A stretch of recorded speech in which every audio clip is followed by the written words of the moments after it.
Falofahiatu, good evening. Leading our final news bulletin for 2012, the Niue government is calling on all public servants to work together with the government to continue the island's developments.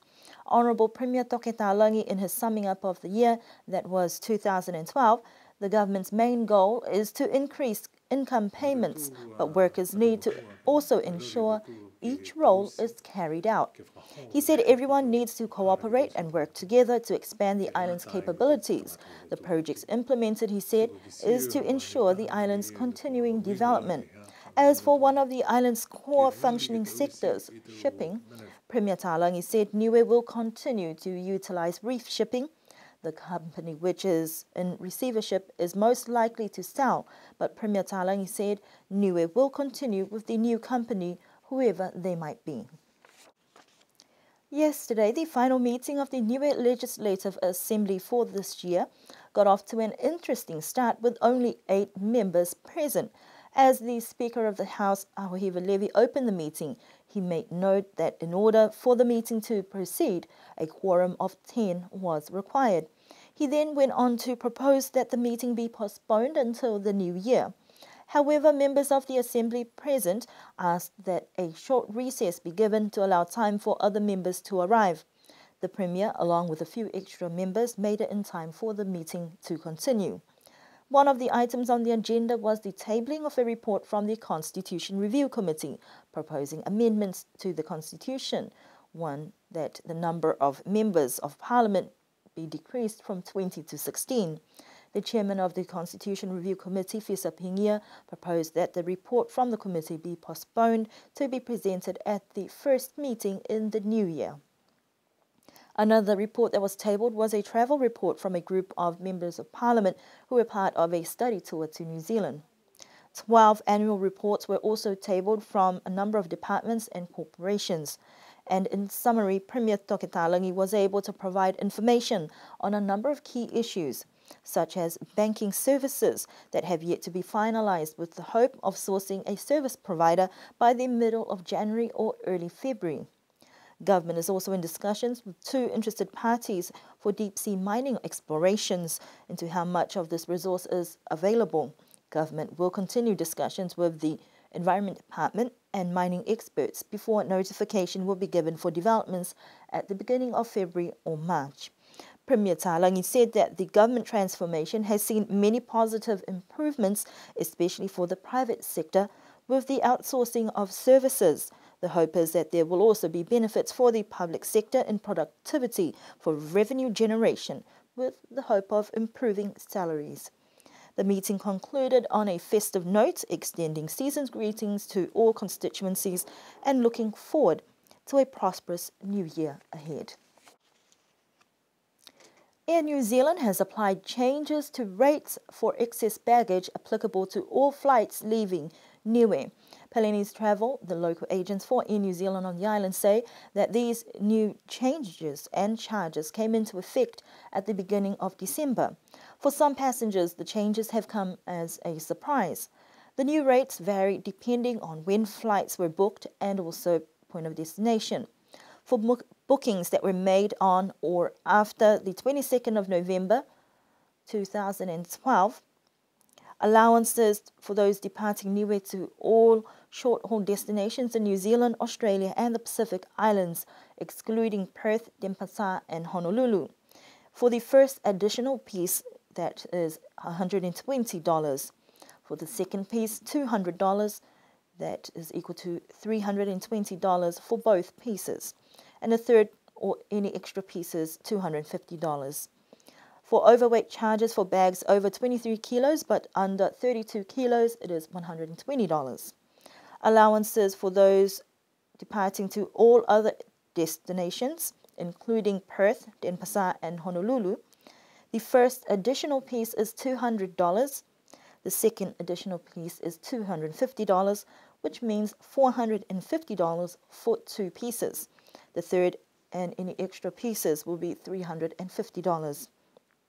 Overweight charges for bags over 23 kilos but under 32 kilos is $200.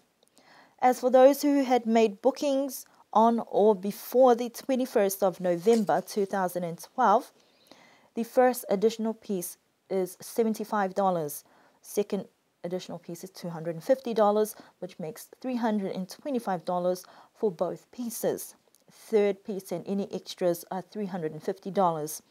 Overweight charges for bags over 23 kilos but under 32 kilos is 75 New Zealand dollars. The hope is that all intending passengers will be aware of these new rates and prepare accordingly for travels. If more information is required, you can contact the local agents, Pelini's Travel, on the island. On Tuesday, the Niue Disaster Council held disaster awareness training for village councillors. As local governing bodies within their communities, village councils have a responsibility for safety, care and well-being of their constituencies. We spoke with the chairman of the Niue Disaster Council about the session and its importance. Through the government, we recognise the importance of inviting all the village councils, especially following the general elections or the elections of village councils, because some membership have changed.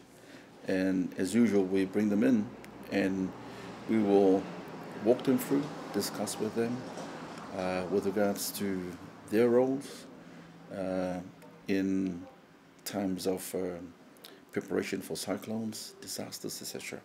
So I was very happy. The whole council was there, and all the members of all representatives from all the villages were here in total. So it was a good turnout, and also it was a good engagement in questions, and they wanted to know what are the roles, etc. So we were able to go through the village disaster plans, but as explained to all of the councils yesterday, those who have been in council for some years, they know the system.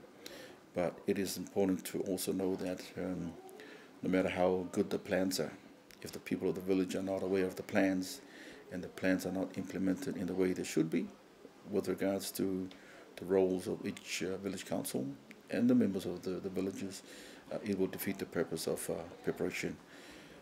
One key factor that was evident, and that is with regards to a very few people wearing different hats.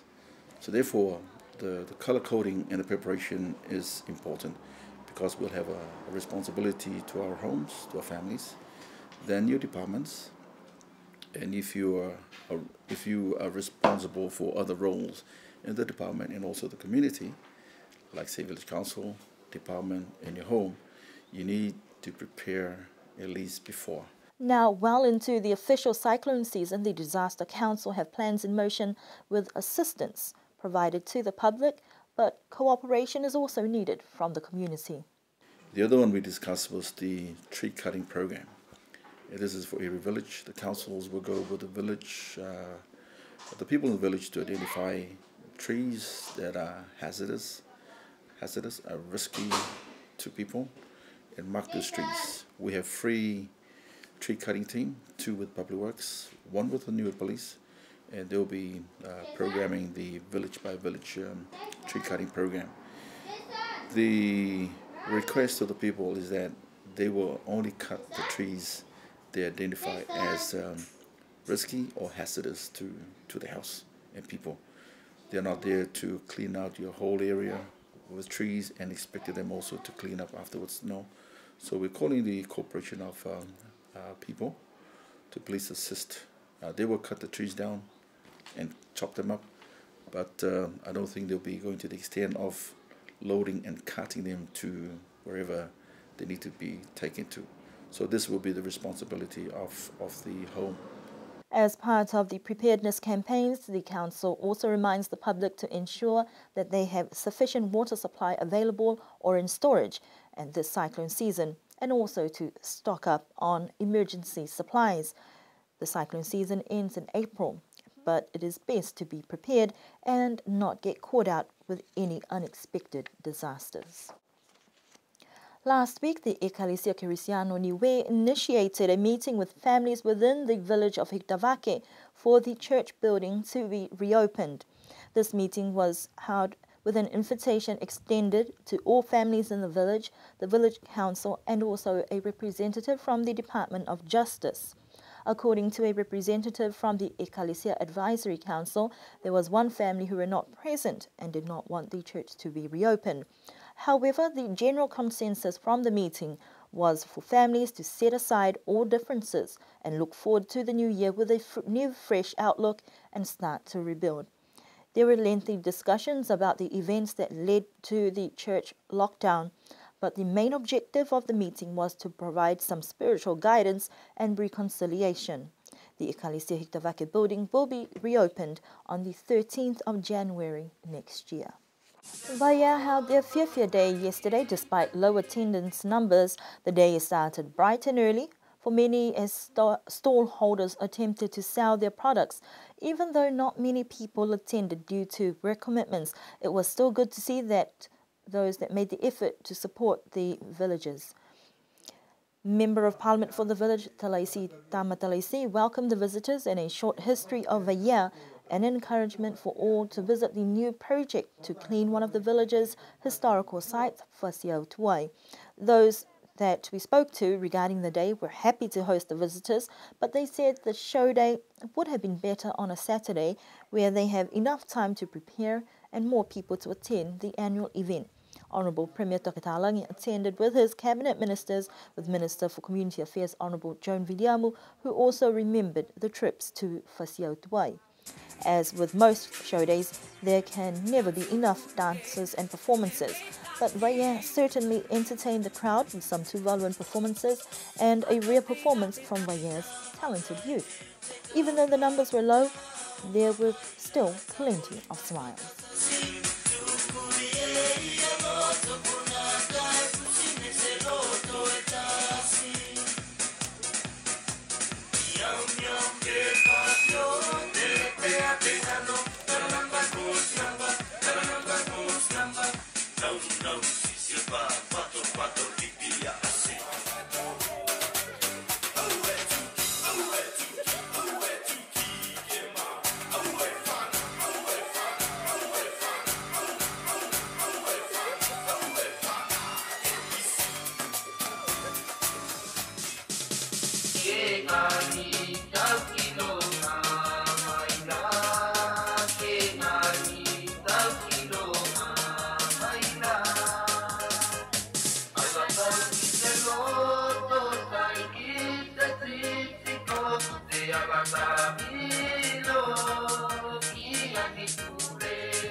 And to end our news bulletin for tonight, the news crew and staff of the Broadcasting Corporation would like to wish all our viewers a very Merry Christmas and a Happy New Year.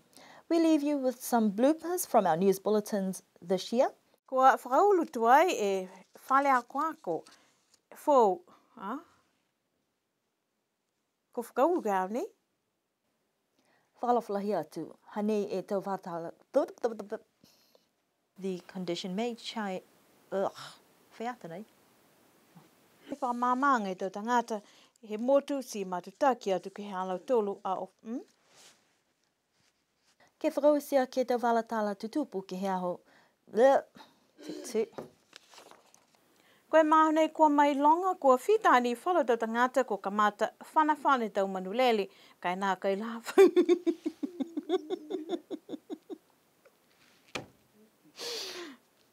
I don't think I'm going to read this story.